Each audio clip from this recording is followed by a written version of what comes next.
Right, we're going live. Phil, good morning. Good to see you. I'm just going to share today's recording with the group. I believe there's over 75 people due to join us this morning, which is great. So if you are one of those, then welcome. If you are not one of those, then also welcome. I'm just going to share this shortly, and then we'll look to get started, Phil, about 10 o'clock. Now, Marshall Goldsmith, you've talked to me about him a lot. Perhaps for those that are in this kind of early and maybe 3 minutes before we start, just maybe you could share some context about Marshall Goldsmith and why he's become so popular in the business world. So, in terms of top coaches out there, he is amongst the top coaches in the world, particularly around leadership and behaviours. A couple of books that I highly recommend that links in with this discussion point. The first one, which is directly where this is taken from, is this book here, What Got You Here Won't Get You There. So he's written a number of bestsellers, this one, but also another book called Triggers, which looks at what triggers certain behaviours or reaction to us in leadership. But we'll focus on the subject matter here, which is the 20 bad habits, which comes from this book, What Got You Here Won't Get You There. And the sort of the premise of the context is really interesting, because I think in leadership and when we become successful, we often think that we've become successful because of certain behaviors, certain skills or behaviors that we've developed. So when we become a CEO or a successful business owner and we're turning over millions, we think and we believe that those behaviors that have made us successful are really important to maintain. But the premise of the book is to say, well, what got you here won't get you there. And what it means is that actually to become more successful from a behavior perspective, certain leadership traits or behaviors actually could hold us back from becoming even more successful. So we may, by way of example, we may think being overly direct with people is a great attribute that's made us successful, and therefore we need to keep that. So Marshall doesn't hold back in the book. He, in some instances, when he's coaching people, he interviews their wives and their family. And the reason being is often those closest to us give us the true representation of what we're really like. And we talk a lot about authenticity. You know, let's be really open about it. Are we really the authentic and true version of ourselves in every form of life? I'd say probably we all challenge with that, because we have perception, particularly in business. So when we start talking to family members about what we like, we really get a true picture around our behaviours and certain traits that we may have developed over the years. What a start. So we've got about 1 minute. I see Tish is with us. Morning, Tish. Good to see you. Long time no speak. I hope you're settling in well in London and the business continues to go from strength to strength. Phil, in terms of, before we start, you mentioned one of Marshall Goldsmith's books there. Are there any other Marshall Goldsmith resources you recommend before we dive into today's session? Yeah, so this links directly with this. So if you go onto the website, there is the 20 bad habits list, which details what we've gone through today. And the other thing that I would encourage people to do is to do a DISC profile, a behavioral profile analysis, because this starts to understand what our natural behaviors are and the way that we like to communicate. And when we're under pressure, how our behaviors change. And what I'm happy to do, if anyone's interested in getting a Thomas DISC report done, I'm happy to gift that today. So if anybody wants one of those, send a link, send their contact details, no charge, and you can have it. And if you want me to talk it through with you how it works, that's where the really value comes from the DISC report, in understanding your behaviors and how you communicate. So the books, just to reiterate, What Got You Here Won't Get You There, Triggers by Marshall Goldsmith, 2 great books on behaviors and leadership. And then another key tool is the Thomas DISC profile report, which looks at your behaviors. There's one other book that I really want to recommend, and if anybody has seen her TED Talks, you'll know what I'm talking about. Brené Brown, phenomenal thought leadership on leadership, and talks massively about vulnerability. A real great book to get into around that is Daring Greatly, which looks at vulnerability within leadership, and it massively impacts your personal life as well. So, Phil, the plan for today is we're going to go through the 20 bad habits. I will be the live guinea pig. I'll try not to share too much. But at the same time, I'll be honest and vulnerable as possibly we can be, to just try and give some context to some people. And I encourage everyone in the audience as well to speak up. If you exercise one of these traits and you understand that it's a bad habit, well, that's great, right? Because actually recognizing it is the first step towards changing it. So if you say, actually, yeah, you know what, I am used to winning too much and I need to do something about it, well, that's okay, because at least you understand that you know that, and now you can set yourself on the path to do something about it. And so, Phil, with these traits, where would you like to start with these bad habits? When you're interviewing someone or talking to someone such as us this morning, where do we begin when we're looking to examine these 20 bad habits and what we can do about them? Well, I think a great starting point. And before I go into this, for the sake of vulnerability here and being congruent in what I coach people on, I will share some of the traits I've had to work on as well as a coach. Okay, because I think that what your point that you made, Nathan, is really important. Is that we all have behaviours, good and bad, that we develop over time. And just because I'm a coach, there's no exception to that. Just to be clear, and I have a coach myself to work with me around some of these things as well. So I'll talk about some previous experience on that for the openness of the discussion. But in terms of a starting point, I think it's great to think about perceived strengths that you think you have that have helped you become the successful person you are within business at this precise point. And for us to look at those strengths and start to understand a bit more detail, okay, they're strengths and got you to this point that you're at, but actually are there elements of that that could hold you getting back to the next level? Because I think this is the key principle of the book, is that key elements of leadership we often put as being strengths, but actually in some instances and in certain contexts they can actually be negative behaviors and damaging behaviors. Let's get started, Phil. I've got plenty that we can go for it. The first is relationship-based selling. I would say that up until this point, a lot of what we've done has been on relationship and getting on with people and everything else. The challenge is then people buy you rather than the team, and they're expecting you to do everything and jump at everything and reply to WhatsApps at 2 a.m, etc. And so that's the first one I'd like to explore, is how we can focus more on selling in the team and the people behind us. At the end of the day, we've employed those people because they're better than us. They are far better at running the process and everything else. Yet we still get tied into this, oh, well, Nathan, we'll work with you, but we really want to work with you yourself. And that's lovely on one hand, but it's detrimental to the business on another, because I'm not the best person to drive that activity forwards. Well, that leads into point 2 on the board, right? Which is the second point in terms of bad habits, right? Which is adding too much value. And just to break that down into more detail, is the overwhelming desire to add our 2 cents to every discussion. And this, linked in what you've said there, Nathan, is that it can be a danger for any leader that we believe that our team is the team that's going to help us, support us, and help deliver for the customer. But in a lot of instances, business leaders don't truly believe it, because they still have to hold the relationship with the client and still have to have input into the discussion. So I think that where there could be some good challenge here just to think about is, why is it that you are still involved in opportunities? Why is it the customer perceives they have to deal with you? And what is it that you're giving out which is leading them to have that belief? There's a lot in there, right? Just take a moment to think about that.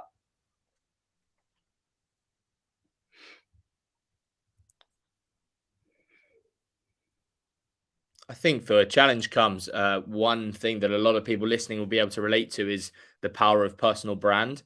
And I think what happens is that we're posting a lot of content and doing a lot of thought leadership and speaking a lot of events and putting ourselves on a pedestal as an expert, in our case, within the world of e-commerce.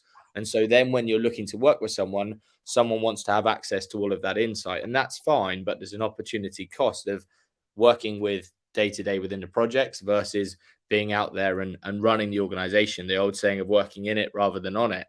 So I guess that's a big challenge that perhaps we need to overcome, well, collectively as a board, I would say, not just as myself, but the other 2 co-founders as well. How can we make sure that we offer enough value, but not too much that then you seem indispensable and you have to be involved in every conversation, etc., particularly for those that aren't necessarily prepared to pay for it. Some people just see it as an expected thing rather than actually, oh no, that person's time has a value and therefore I need to pay for that. So let's ask a deeper question. What's the value of the agency? What's the client getting by coming to Quickfire as an agency? What are they getting? Well, they're getting the expertise of the team, not just myself. So yes, they're getting an output of a website or potentially an e-commerce strategy or whatever it's going to be, but they're getting the insight and collective minds of 15, 20 people within the organization. However, that's the bit that we don't sell in enough. We just sell in the ideas and concepts at the start. And then we need to try and get across that actually your account director has over 10 years agency experience. They're used to this kind of thing. They're used to managing projects, etc. Your team have worked on hundreds of sites before. Therefore, they're able to come up with successful workarounds to certain challenges you've got or ideas, etc. Yeah, so the positioning at the start of the sale process with clients is really important. Just think about this and I'll ask this in a rhetorical sense so you can think about it. And those that are listening, think about this within your own businesses as well, so you can make today's session relatable to you. During the sales process with clients, are you positioning the business as you or as a team of individuals with that expertise? Are you positioning yourself as the founder and director, or are you positioned as the person with the knowledge and expertise that in effect is going to add the most value to the client? And the reason being is that I think in a lot of instances at a subconscious level, there's that ego element of us that we still like to run things with clients. And you've got to look at it and say, how are we positioning that even early on within the sales process? That means that we're positioning the Quickfire as a business, not me as Quickfire. Does that make sense? Yeah. So then the next thing that links on from that is when an issue or something comes up with the client, do we respond or do we get members of our team to respond? What is the right way to go about it? Because at the moment, though, I guess the board acts as a point of escalation, and on occasion you'll be brought in to have a conversation or to try and solve something for a client if the team can't. But at the same time, I still think there is too much willingness to maybe jump in before the thing is a problem. So you're just so conscious to make sure that people receive great service that you jump in way ahead of the curve and you're like, hey, let me solve this. And actually it undermines and undervalues the person leading that account in the first place, because as soon as there is a conversation to be had, not even a difficult one, but a conversation, you're straight in there trying to take charge and not giving that opportunity to the person to flourish. Yeah, you see, if I was a client, and I don't know if it's just because I'm a coach, but I would actually view it as a negative if a founder did get involved, because what that says to me, particularly if I'm a large business, that agency is dependent heavily on its founders.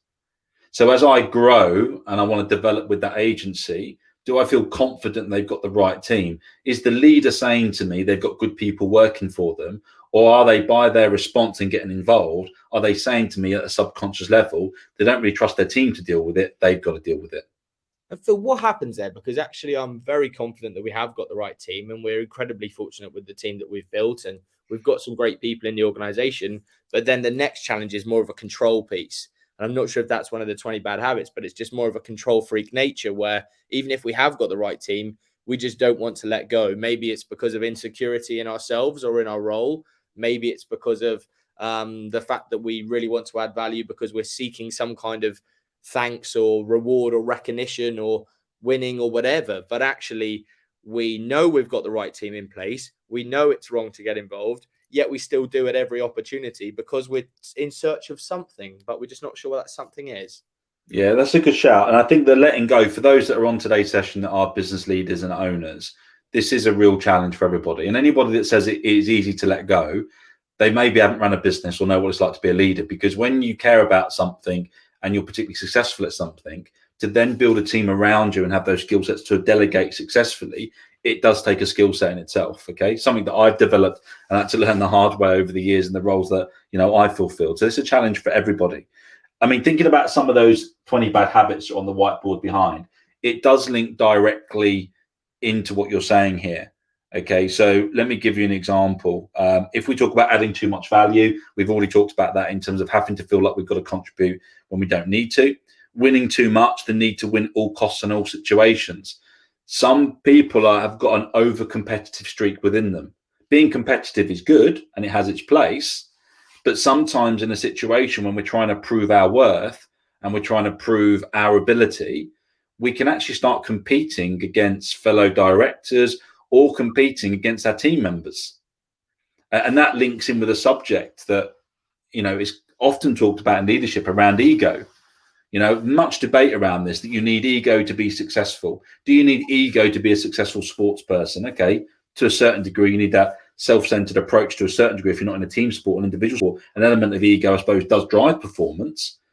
But in business, if it's about your performance and your result and not that of the business, are you going to be acting in your interests, or are you going to be acting in the business interests?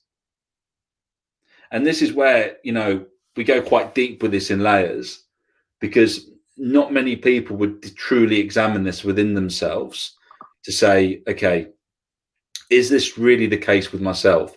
What feedback am I getting from individuals? And this links within a point within the book. I'm going slightly off topic, but it does link, is that Marshall talks about the difference between feedback and feed forward as leaders. My experience when you meet successful leaders is they are not used to having feedback or feed forward. No one dares provide it. And those that do, they ignore it because they're successful.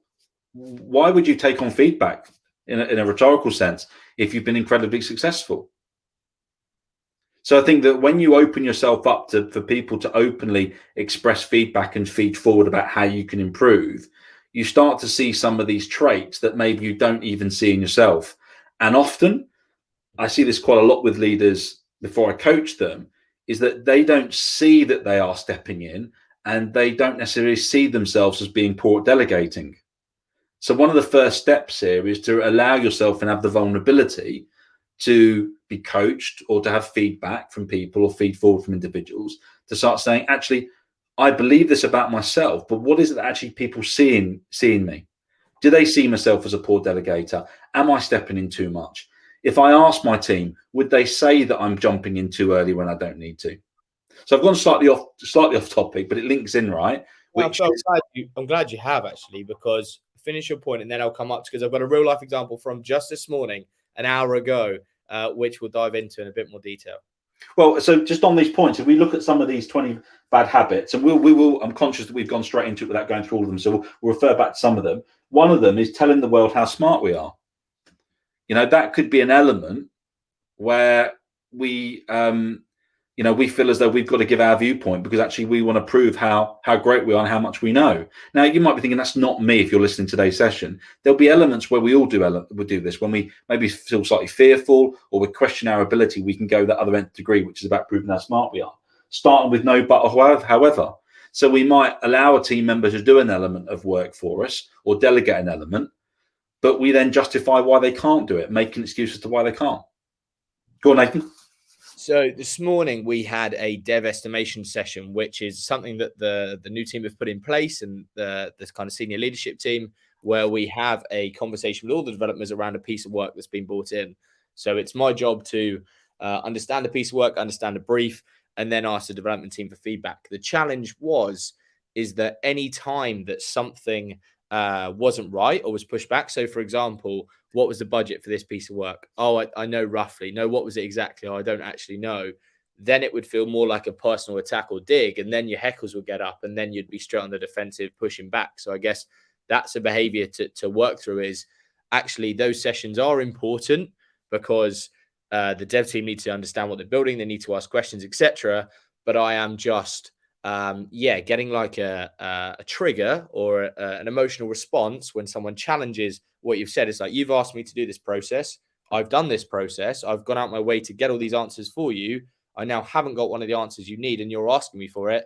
I now feel threatened, and therefore I'm going to push back or react. And that's the bit that we've got to work on, because that's the bit I think I see in a lot of leaders, and particularly in myself. And I can only really talk from personal experience, where it's like, okay, I've been told to do a process. I don't really want to do it. I've now done it, and now I've missed something, and now I feel like I've made a mistake. Therefore, I'm going to get a bit angsty or whatever, as opposed to just saying, yeah, you know what, I'm sorry, I didn't do it. I totally forgot, or I didn't get that, or whatever, rather than making a comment or making the situation worse. Yeah, so this is really interesting. So we could do a whole session on this itself, right? Because when we look at communication and we look at why communication breaks down, it's two elements to it, really. It's how that communication is given out, or how we communicate it, or on the receiving end, how we receive the communication. And this is where Thomas Disk and our behavioral profile really helps us understand how we communicate, because we may be a very direct person in our communication. We may be very candid. We may say something with very little emotion, and that could be perceived by someone with a certain behavioural style as overly direct, and actually could be taken quite intimidating, which is why they get defensive. So when we understand communication, we understand how we take communication and how our communication is affected based on the pressure we're under. We start to then think about, in order to achieve the outcome that we want, how do we adapt our communication accordingly? You know, one of the best books on this, oh, crikey, I've given people enough reading lists for the next month or so. I'm conscious already, but I'll give another one. Nonviolent Communication by Marshall Rosenberg. That is the best book I've ever read on communication and situations that can cause unnecessary conflict because we communicate in a certain way. I'll give you a very brief example of this. It's like when we use the question why. I'll use it occasionally in coaching, but not that often. And the reason being is why as a question is quite confrontational. So if I say to you, you know, Nathan, or give me an example. I always give this. My wife says to me pretty regularly, Phil, why have you not put the bins out? Right. I get that fairly regularly as a question. I instantly feel quite defensive to that, because why is there's a sense of judgment going on.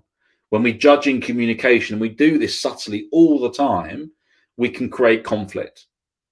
So in the situation, using that, what I've described there, using the example you've just given, we've got to look at that and break the communication down to understand why is it that there's feeling an over challenge within the session, which is feeling as though people are needing to be defensive. The second point is, at the beginning of the session, how is it being positioned so that open communications could be had so that people don't take it personally? You know, there's a great book that I'm reading called Quickfire Dysfunctions of a Team at the moment, and it looks at the importance of having good, healthy debate in businesses. You know, if you don't debate things, how can you reach good conclusions? So often there's kind of this treading on eggshells where we're kind of skirting around the subject because we're worried someone's going to take it personally, and we've got to step back from that and say, well, why is that the case? What's happening within the discussion? How are we positioning it so that it feels like we can't be open with each other? Why is it that we're kind of doing this political dance to a certain degree, where we're telling someone what we think they want to hear, as opposed to just being very, very open and candid? And look, this is a challenge, all businesses, whether you're turning over a few million, whether you're turning over 100 million. This is, people make businesses great, but people make businesses a challenge as well. You know, and the way that we communicate is a constant battle with that. Any thoughts on that? I shared quite a bit there, Nathan. I'm conscious of that.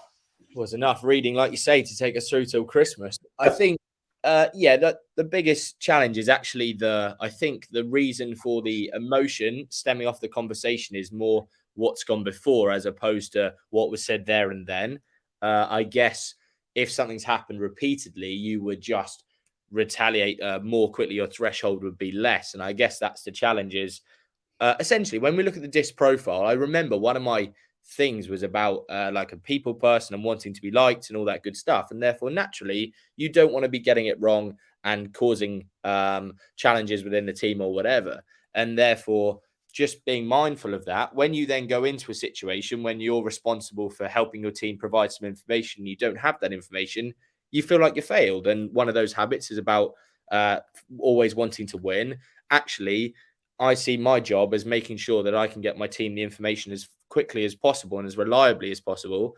And if I haven't got that, that feels rubbish. That feels like you failed them and you've let them down. And looking at the DISC profile, that's something that really matters to me, is not letting people down. So maybe that's just something to consider, is how we can make sure that we can have healthy debate, but we're just mindful of what's gone before, and we're not, we're not overly analyzing something. Again, like this morning, now I'm in a good state of mind. I was like, you know what they're saying is not bad. Whereas previously in a bad mindset, I'd have been probably retaliated and gone, oh, but this, or you haven't done this or whatever. And then it becomes tit for tat, right? And we don't want that. Essentially, we want to get the information through the agency as efficiently as possible.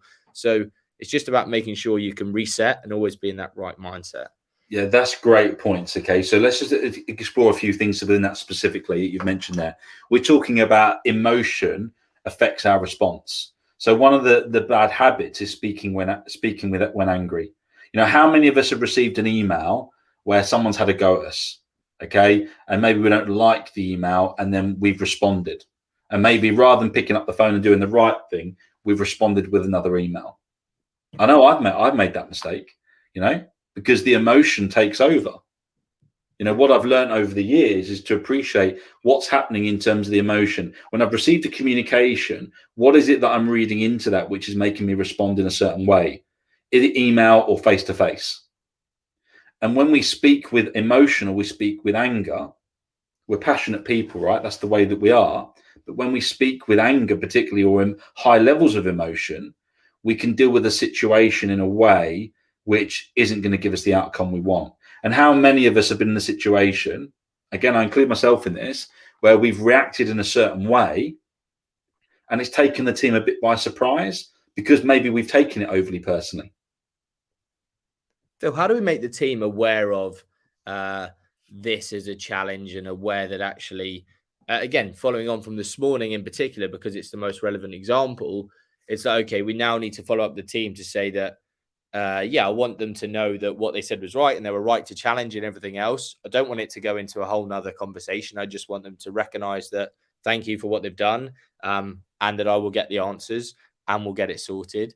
For those listening, how do we make sure that the team are aware of this? And I mean, they could watch today's recording and get an example of this, but how else can we get the team aware, not just the business owners aware? I've always said that for us to create the agency we want, we have to develop a team of leaders, not just 3 leaders as co-founders and the rest just work for us. It's everyone's a leader and everyone takes ownership and accountability as opposed to just certain individuals.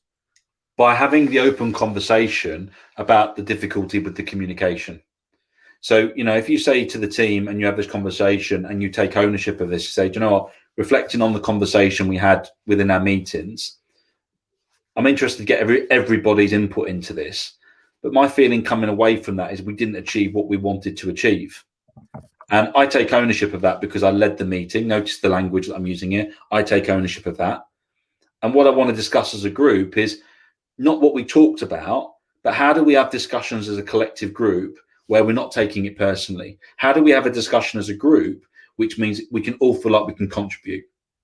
Now, you notice what I've done there is that I've not said as a leader what I want to get out of the discussion or how I want to structure it. We're saying as a team, how do we want to work together? And, in the businesses where the culture is owned by the team, the business is so much more productive because the team have input into it. And often we feel like we have to define the culture. We have to state the rules of the engagement. If we can get the team bought into it, we get a different output. But I'm just taking notes because actually I'm getting just as much from this session as I'm sure many of the audience are. We're meant to be hosting, but thank you, Phil. Just before we come to the half-hour mark, just to reset the room. Good morning, Beck. Sorry we didn't say hello earlier. Hello, Eloise. Good to see you. We've got a question in. When is personal branding more of a threat than an asset to selling an agency service? So I'm going to say something a little bit controversial on this, right?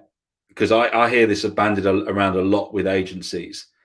I think the personal brand is directly in conflict with what it means to be a business owner. And, there's businesses out there and entrepreneurs that have done successfully well about building a personal brand. As the business becomes bigger, the problem or the challenge with it becomes bigger. And I think there's a key question to ask yourself if you're an owner and you're thinking about your personal brand. Are you building a personal brand or are you building a business that works without you? Because I think that they directly cause an element of conflict. Can you have both? You can. It's how you separate it and how you define it. But I firmly believe that it causes a lot of conflict, particularly for agency owners. Interesting take. Good morning. If you want to debate that with me, by the way, because that's a fairly. I've been very candid Let's there. have a separate session because I could talk all day about the power of personal brand and why it's so important. But actually, today's around the 20 bad habits, and I know we've got lots more to cover. Just quickly, good morning, Aperv. Good morning, Rich. Good to see you, mate. Good morning, Matt, as well. And hello again, Eloise. So moving on, Phil, just for those that perhaps are joining us a little bit late, this morning we're talking about building great leaders and the 20 bad habits to avoid by Marshall Goldsmith. If you go back to today's recording or you look at earlier in today's session, you will see that Phil's given plenty of book recommendations and plenty of great value already. However, the next half an hour, we're going to dive into some more of these bad habits. We're going to investigate why they manifest themselves and also what we can perhaps do to solve them. And Phil, that's another thing. I'm not sure if it's in the 20 bad habits, but actually always looking for a solution rather than understanding the problem is something else that I feel is worth discussion, in that as agency owners, we're always working at a million mile an hour, whereas business owners, we're always working at a million mile an hour. And actually, we're always looking to just quickly fix it, not necessarily why it was caused. And so what I'm thinking about here is, okay, someone's come to us with a challenge. Perhaps it's something about their personal development. Perhaps it's about a project. Perhaps it's about something else. And the immediate response is, okay, how can we solve this as quickly as possible? Of course, correctly, but as quickly as possible so that that person has what they need, which means you dropping everything you're doing to get that fire extinguished or that thing sorted. How do we stop that so that then otherwise we kind of carry all these monkeys and everyone's like, okay, I've got a problem. Before you know it, you're dealing with everyone else's problem and not sorting your own. The root cause of that is not allocating enough time to, in effect, coach or manage your team effectively.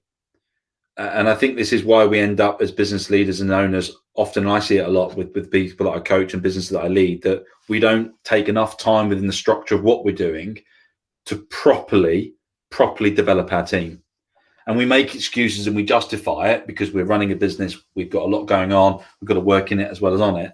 But that is the root cause. And the point that you referred to around getting to the solution quickly, and this is number 16 on the bad habit list, is not listening. And Marshall describes it this way: the most passive aggressive form of disrespect for colleagues. And there's a difference between passive listening and active listening. And how many meetings have we all been in? Let's be really honest about this. How many meetings have you been in, you're having a conversation with someone and they're nodding and agreeing and you can tell they're not listening? Or they're hearing you, but they're not really listening. And they're focused on the point that they're going to say. This happens all the time with successful leaders. They've been in a situation before, they have a colleague come to them or a team member come to them, they're hearing words and they've instantly made a judgment. They've made a judgment call on that. In fact, that's point 3, passing judgment, another bad habit. So we don't listen and we pass judgment. Therefore, we reach a conclusion and we make the team feel, in effect, devalued. We've shown disrespect. And actually, have we got the right outcome that we need? And people, they pay lip service to this. They do. And if I'm being very candid about this, okay? And there's businesses that do this very well, don't get me wrong. But at the same time, in the main, that we're running a business, we listen on a passive basis. We're not actively listening to a team member. When someone is 100% present with you, you know when they're 100% present. You know. And the sense that you get and the outcome you get is completely different. So I'd say 2 things out of that: passing judgment, and in effect not listening. And the other one on these habits that I was just thinking about that links in directly with this is point 13 on the habits, clinging to the past. Often we cling to the past of what's happened and what's worked well and what hasn't worked well, and we form judgments on the basis of that, rather than thinking about actually what is the true and right solution. Phil, a couple I'd like to just dive into here. One is around this destructive comments. And actually, so many business owners, founders, and we see this when we're dealing with businesses, but I'd say I'm sometimes guilty of it myself as well, is they're not intentionally destructive comments. They're almost like sarcastic or meant to be humorous. And what they do is they can be misinterpreted. And before you know it, you've tried to lighten the room. You've tried overly hard and you've ended up causing a problem when it didn't need to be. What can we say to business owners that are trying to, again, they're trying to instill a nice culture. They're trying to instill a great place to work. They're trying to bring lightheartedness to a situation, but actually the timing of it is so poor that you've caused more damage than good? The first thing is to show some humility and recognize that you've made a mistake. I think that often with leadership, the one quality we underestimate is the importance of humility. And when someone sees a leader that recognizes they're not perfect, takes ownership for the mistakes they make, actually good can come out of that, what was a negative situation. So when you don't act on that and you don't take ownership, it has an even more detrimental effect than the negative, sarcastic comment that you made in the meeting. So taking no action on that just makes the situation worse. taking action can make the situation a lot better. I think the other thing that links into this, which going back to DISC is really powerful, is thinking about the way that we communicate isn't the way that other people communicate. Some people sit in a meeting room and stay very, very quiet for a long time. It's not that they're not engaged. They're just much more reserved and much more of a thinker than an open communicator. I've seen this in meetings before where someone's been very quiet, taking it all in, not because they're being disrespectful, but because they're just taking it all in. And potentially a leader in the room thinks, okay, what's going on there? There's a problem there, and uses very direct and candid communication to call the person out in front of their colleagues. And again, has a massive detrimental impact. So when we're much more conscious and aware of our communication style and the communication style of other people, we instantly start to adapt and not make those errors where we say something that's overly cutting or we're sarcastic. And again, this comes back to our culture. Do we really want a culture like that? Okay, we want, good fun. That's an important part of any business, but at the detriment of other people's feelings. I think we have to analyze that and say, is this about ego? And why are we saying such cutting remarks? Is it to try and elevate ourselves above the other individual? Is there some self-doubt, which is why we're causing that behavior? Now, some people, when I'm coaching them around that, may completely disagree with it. But when you get to the root cause, there's often a vulnerability there that the person feels, which is why they're being overly sarcastic or why they're being overly aggressive. Now, when you truly get to the root of it, you can start to develop and change the behavior. Phil, I'm conscious of time, and I know you've prepared a few other flip charts. Perhaps we could turn over from flip chart 1, because I know there's some other bad habits that I'd love to be able to dive into. Have you got some other bad habits for us to look at? Yeah, so earlier. There we are. There we go. So let's go through a few of these, which I think are really interesting. Okay, failing to give proper recognition. So what Marshall's talking about there is when we maybe give a sense of praise to someone, but it's not substantiated with any real detail behind it. In fact, in a sense, when we give praise, there's a danger that we could just inflate ego, but has no substance to it. So whenever we give compliments or we say someone's done something really well, actually explain what it is they've done well. So what is it particularly they've done? So talking about your business, we could have a developer that's maybe gone over and beyond with a client. And we could say to that developer, do you know what? I just want to say thank you, but let me explain why I'm appreciative. You've done this well because of this, this, and this. When we give praise, we're not often specific about it, and we don't actually get to the root of actually what they've done well. Making excuses. I talk a lot about above or below the point of power. Ownership, accountability, responsibility, below, blame, excuse, denial. We can justify decisions or make excuses for why we've acted a certain way or made certain decisions. I hear this a lot within leaders. They often say, Phil, I've handled that situation that way because that's who I am. That's who I am. I find that statement in itself, when you really break it down, quite interesting use of words. If you are who you are, why can't you change and develop that into something else that gets a better outcome and a different outcome? So we often justify in leadership behaviors, decisions, actions based on certain things. We justify what we do. So picking up that point a little bit further, Phil, in terms of, I'm just trying to read your notes. Can you read it? It's a bit small, actually. I should make it a bit bigger. In terms of withholding information, I'm keen to develop that point, because that's one, again, many business owners may see. Is it the person withholding information to retain power, or why is it that leaders withhold information purposefully? Yeah, so you're absolutely right. Marshall describes it this way: the refusal to share information in order to maintain advantage over others. So this could happen in a number of different scenarios. It could happen with a client. And this could happen in a situation with a client, and they know you're withholding information. So it could happen in that sense, but also it could happen in the main, what we're talking about here with leadership and team members. So let me give you an example of what we're talking about. We know other elements within the full picture of a situation, and we've got a team member that's trying to help us with something, but we decide to hold something back because maybe we don't think they'll either understand, or actually we just decide because we're the leader and we're the owner, we're going to make that judgment call.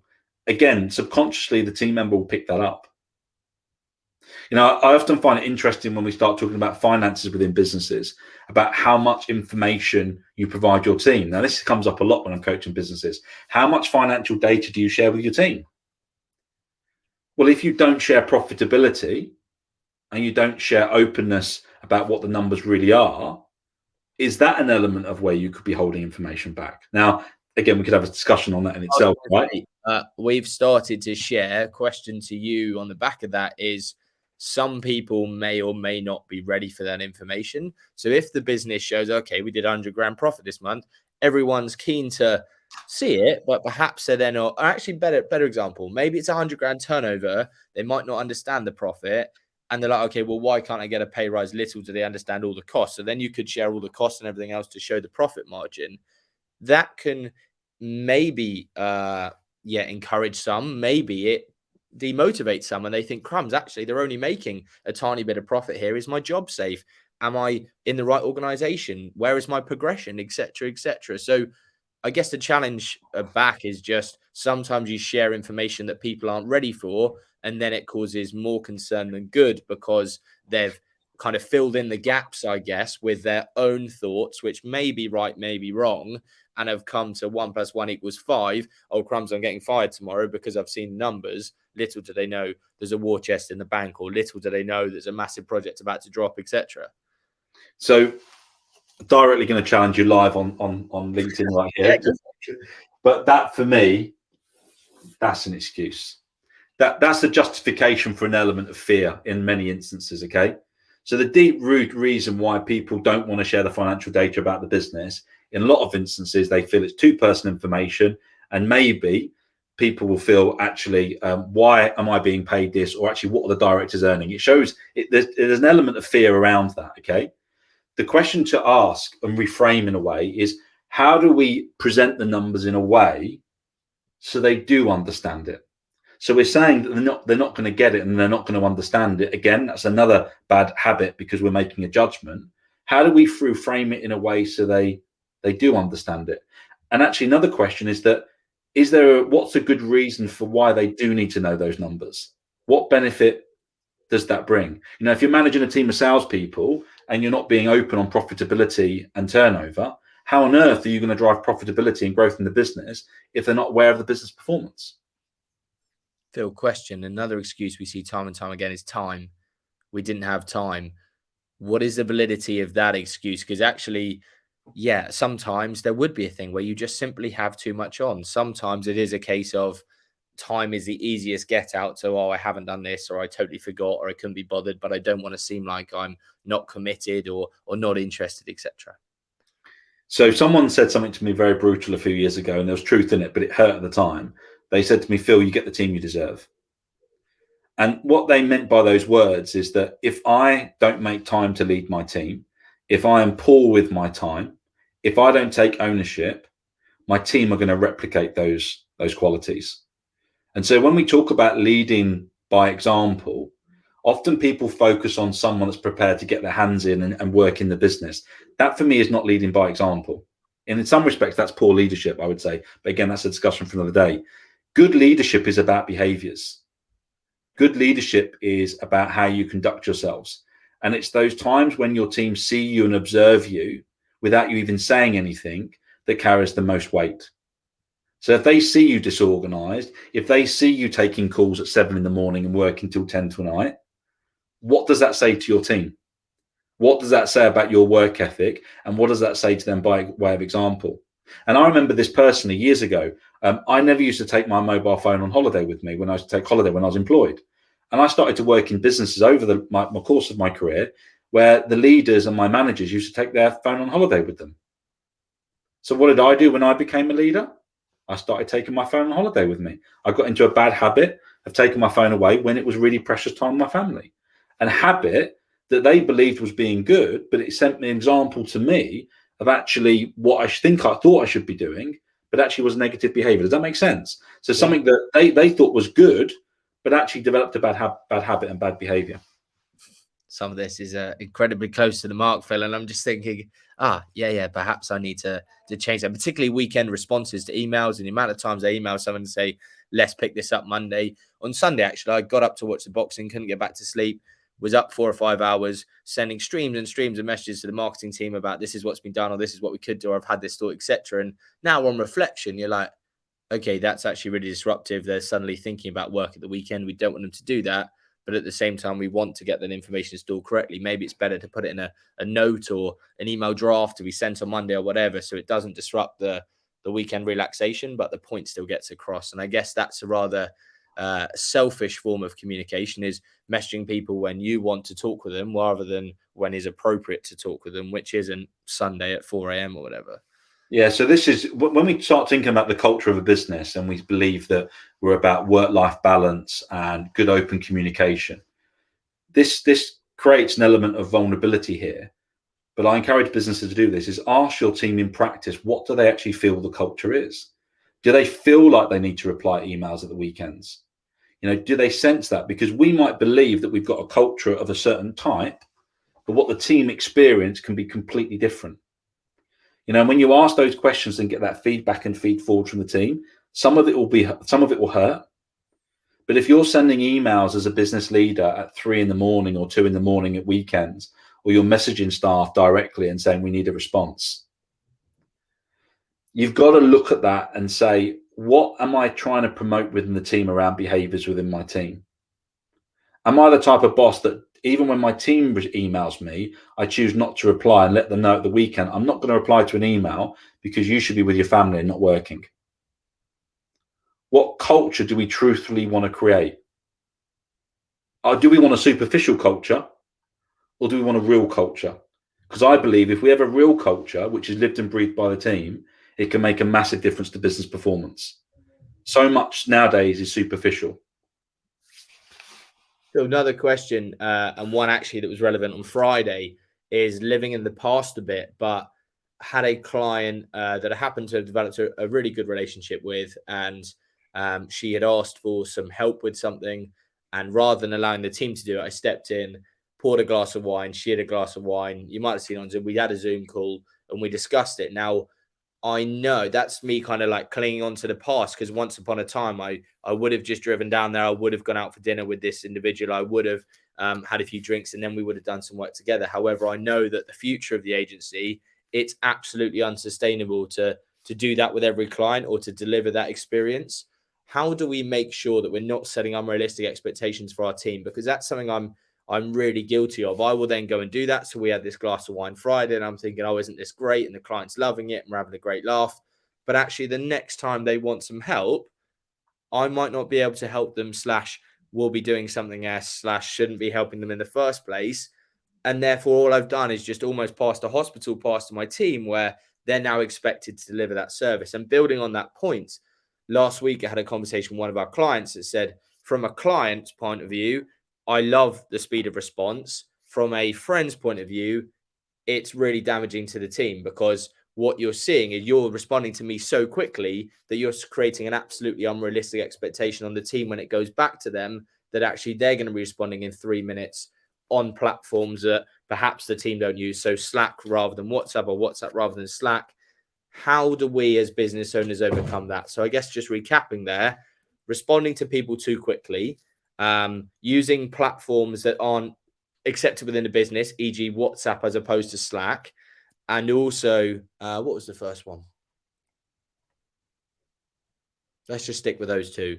Replying to people too quickly. Oh, that was it. And also just a bit more over personality, if you like, oh, we're having a glass of wine on a call. Well, what happens next time someone wants a glass of wine on a call, or the team are on a call and they don't do that? Then all of a sudden it feels like you're getting different levels of service. So a number of points, in there that you've described. I think that the first thing that I'm picking up that I think is an issue for a lot of agencies, but a lot of businesses, is we aren't open enough with our clients. And I think that we're scared of being open with them because we're fearful that we could lose the business, or we're fearful that they could view us poorly. If you have a very open conversation with a client and had this conversation, by way of example, not the exact words, but say to them, and you speak to them and say, look, under normal circumstances, I get the fact that you want me to respond, but it doesn't mean it's the right thing as a business. And what we're priding ourselves on as a business at Quickfire is developing a team around us that can provide better support for our clients and to educate them and train and develop them. Therefore, whilst I can give you the response, it doesn't mean necessarily it's the right thing. And actually, the right thing is for a member of our team to come back to you. Now, in a lot of instances, if you speak with that level of honesty, look, I get the client, if it's got a massive issue with what they need resolving, it might not be what they want to hear. But in a lot of instances, would we not all respect that if we were the other end, if we were the client and someone had that level of open honesty with us? So I think sometimes there is a fear of not being open with a client. And I think that when we do explain that to them, then they do accept it. And that's where we've got to take an element of responsibility and say, are we creating some of the problem here or the challenge because of an element of fear we have around how we're going to communicate with the client? Any thoughts on that? Yeah, well, a question that's come off the back of that, why you've been saying that, is what do you do around losing personality within a business because it comes to commercial, if you like? And I guess that's a challenge that many business owners face. Looking at some of the people that are joining us today, they've all started a business normally from ground zero, where actually you have been going above and beyond and offering favors and doing all this good stuff and really building goodwill and rapport and all that good stuff. However, now we're suggesting that actually it's now the team's responsibility, or it's got to go into process or whatever, and it becomes very mechanical or robotic, and you lose that sense of personality or that flair that once set you apart from the rest. Well, the processes and systems within a business drive consistency. You can have consistency and you can have personality at the same time. What we're saying is sometimes people say that they need the flair to be able to offer what the client wants, but the danger with that, you don't have the system to back it up. Therefore, you get inconsistency and you damage the client relationship. So systems and processes are really important. I think what we're identifying here, which is often lacking in a lot of businesses nowadays, particularly around development, is interpersonal skills. About when you're communicating with a client, how do you be open and frank with a client and candid with them, but without being overly direct? How do you say it in a way which doesn't come across rude or impersonal? So we're talking about, again, coming back to its core, really, in terms of communication skills. I think when we take people on, we often focus on the skills that they may possess and experience they may have. But I think over the years, we focus less on actually, how do you communicate with a client really well? How do you communicate with them? And so you build trust and good relationships.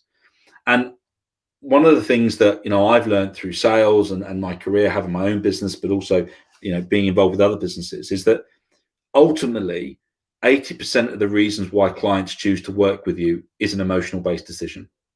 Your clients will choose to work with you, Nathan, because they believe in Quickfire as a brand. Don't get me wrong, commercials will come to it and around the service that you can provide, but we buy based on emotion. We justify emotion with logic.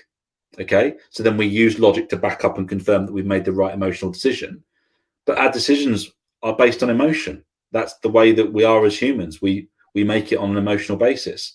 So that on its head, what happens then when you lose a deal? Is that because you didn't strike the right emotional connection and actually they didn't believe in you or the brand? If you lose a deal at the point of sale or after you've gained it, you mean? Do you mean at the point of sale? So this morning, for example, had some feedback from a client. Unfortunately, we didn't win a certain project, which I thought were a shoe-in to win.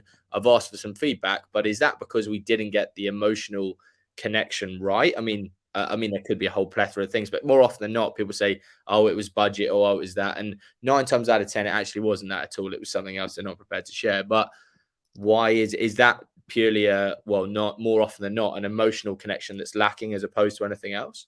Yeah, and I would say that we often talk about not conveying enough value. I'd reframe it, and this sounds a bit brutal, but it's true in a lot of cases that I've dealt with. It's because they don't believe you. When I'm talking to a potential business around coaching, the reason why if they don't go ahead with coaching, it isn't to do with the fee. It's to do with the fact they don't believe me. And that comes down to, when they don't believe me, that comes down to whether they trust me or they lack confidence that I'm able to deliver what I'm saying I can be able to deliver. And that's what I have to come back and look at, take a hard look at myself and say, what is it that I've conveyed? Is there an element, has there been a lack of authenticity? What have I conveyed within that process that has meant they don't believe and trust me? Now, does that mean that I'm not able to build trust or belief? Well, no, that's not the case, because I do take on other clients, right? So we've got to put this into context. But something's happened within that process.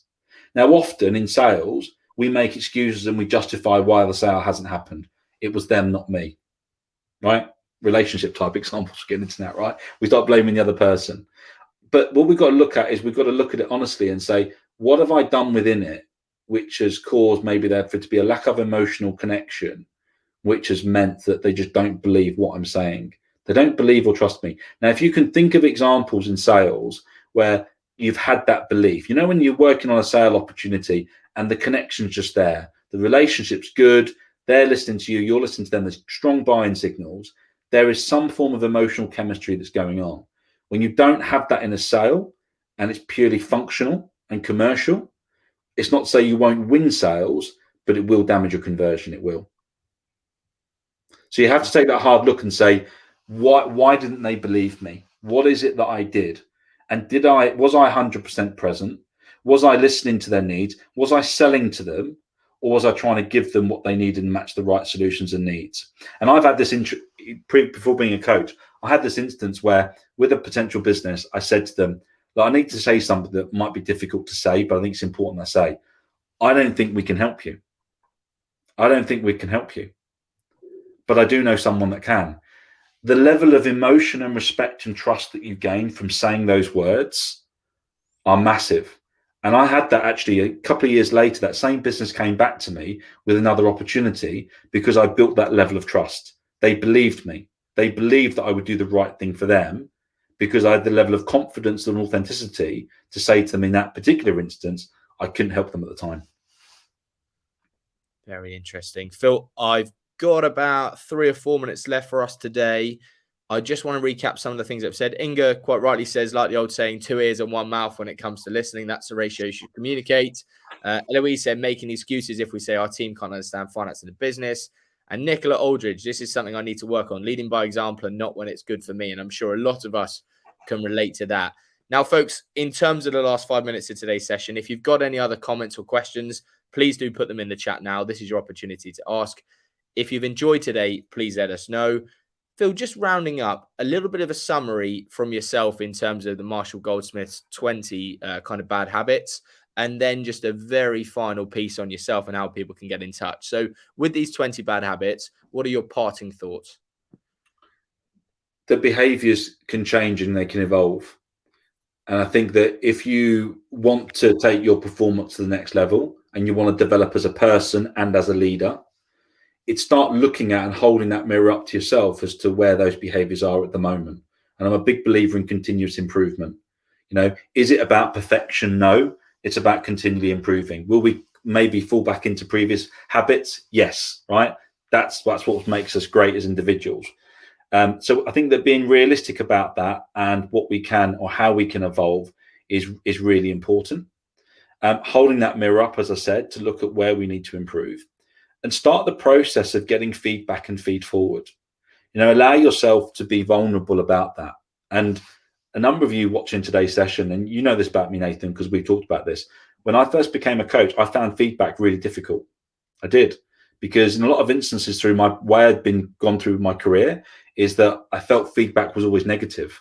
And so whenever I received it, I used to take it, defensively and justify why I behaved a certain way. The reality is, for me to become what I want to be, I need feedback and I need feed forward. I just need it. So for me, it's about, if someone's given me some great feedback or feed forward, for me, that is such a positive thing to improve my performance. So make sure we have the balanced view of feedback or feed forward.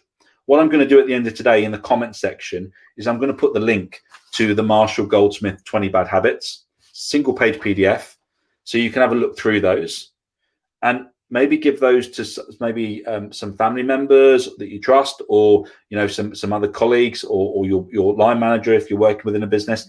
Start to look at these and be open enough to say, actually, are these things that I need to work on, and start driving those continuous improvements. So I know we haven't gone through all the behaviors today, but I'll put that link. It's a link to Marshall's website where those 20 behaviors are. I'll put those in.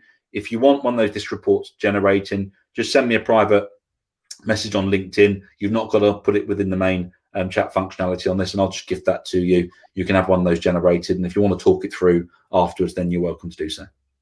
Phil, a massive thank you for your time today. Just finally, we've obviously had the light of being able to work together for the last kind of 12, 18 months now. But for those that haven't worked with you before or are interested in finding out more about working with you, where do they go? How can they get in touch? Best to reach out via LinkedIn or a different form?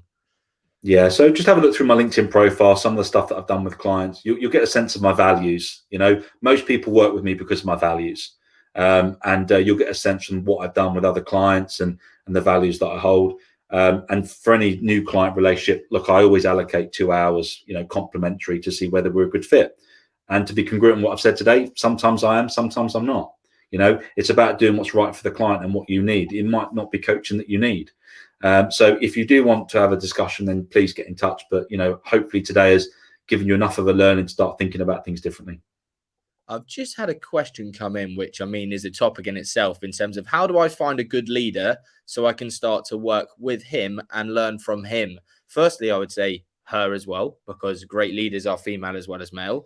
But also, how do you find a good leader so someone can start to work with and learn from them? So I define what I want to be as a leader. And when I'm coaching someone around leadership, we actually stop looking at examples, Richard Branson, all those. We just stop it. And we say, what's authentic to you? What is the authentic version of a leader that you want to be? Because you know what? There's no point giving an example of a leader, because that might not be your authentic self. We try and then force you to become something that's not right for you. The more authentic we are around your leadership skills, the better leader you'll be. So we play to your strengths and we work on the areas that maybe need to be refined from a habit perspective. But I'd say the first thing is forget looking at the leader you want to work towards. Define the authentic leader version that you want to be of yourself. For the perfect way to finish. Thank you all so much for joining us today. We really hope you've enjoyed it. If you'd like to find out more or learn more about Phil and I's next session, please do drop us a message and we'll be in touch as we plan our next session and what we're going to discuss. But for now, from Phil and I, a massive thank you for those that have joined, and we look forward to seeing you again soon. Many thanks.